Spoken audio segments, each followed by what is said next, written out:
CBS 58 News at 9 continues on WMLWVN. Welcome back. Gun violence, of course, affects the entire country, including Milwaukee.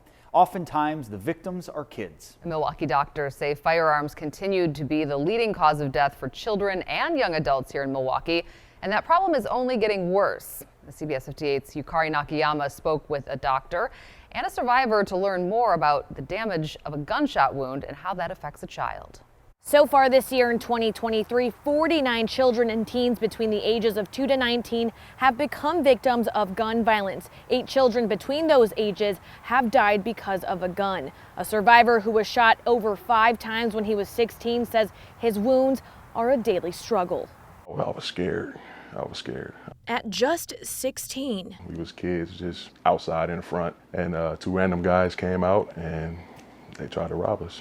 The unimaginable happened to Jonathan Baldwin. I was shot 8 times. This aspiring college athlete had his life turned upside down. He says his family was held at gunpoint by 2 men at a family reunion, and he says he fought back when he saw his sister on the ground, a gun to her head. That's when he was shot 4 times in the stomach, once on his right side, twice on his right leg, and once on his right thigh. 1 bullet still on his right side. I couldn't sit up. I had to lay down for about 2 to 3 days. Baldwin is now in his 30s and says he still gets sharp pain from his injuries and suffers from PTSD. But he's one of the lucky ones, says Dr. Michael Levis, ER doctor at Children's Wisconsin, because Baldwin is still here with no damage to his vital organs. In kids, their organs are closer.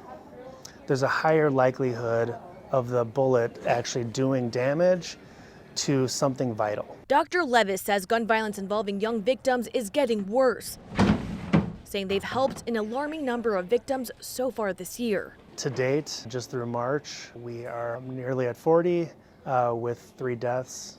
So we have 1 gun death a month.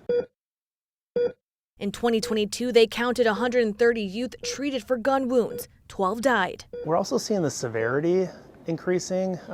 There's more injuries to the head, which results in a very worse outcome for the victim. To study the severity of gunshots on a child's body, Stephen Hartgarden, doctor and professor at the Medical College of Wisconsin, created these ballistic videos that show a .32 caliber bullet ripple through gelatin,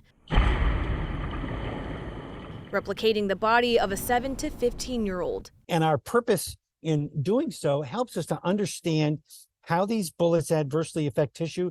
That helps us improve and strengthen our care. Our surgeons, some of them train with the military because it's the same type of wounds that we see in war. Wounds that stay on the bodies of those who do survive, like Baldwin.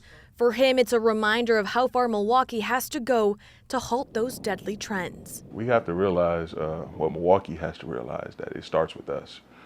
It starts with the older people. We have to find a way to get to our youth. For Dr. Levis, it's about gun ownership, safety, locking up guns, and making sure they don't end up in the wrong hands. More kids in our country are dying from guns than anything else. All of our kids are at risk. Baldwin has dedicated his adult life to helping children, and Children's Wisconsin offers family help that have been through gun violence with their initiative called Project Ujima. We'll have more information on that on our website, CBS58.com. For now, reporting outside of Children's Wisconsin, Yukare Nakayama, CBS 58 News.